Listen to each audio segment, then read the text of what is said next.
Birmingham represents the art of the possible. There's so much opportunity going on right now, and it's being led by a phenomenal African-American young man. Tea with TOFi Trinity Tour is a national initiative sponsored by the TOFi Foundation, and it represents the Trinity of change. In this case, it means community, conversation, and collaboration, all working together to bring about change in your community.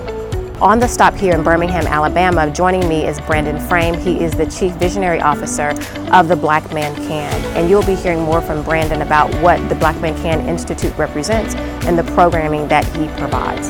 The Black Man Can is a nonprofit organization and digital media platform that focuses on celebrating, educating, and inspiring boys and men of color.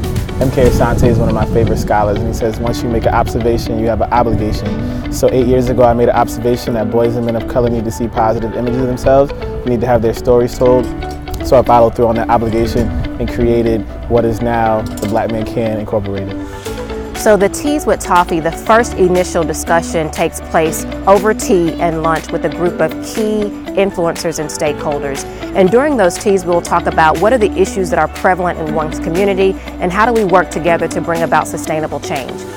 If we continue to be islands of success, only so much can get done. But if we come together, that creates change that we can then really duplicate our impact. We need to create an opportunity for all the young men to come to one place where they can get access to resources, whether that be jobs, whether that be mentoring, or anything that they may need that's going to help further their development, to let them know that we love them more than the streets love them. I truly believe with this tea, it's focused on developing and empowering and inspiring young Black men.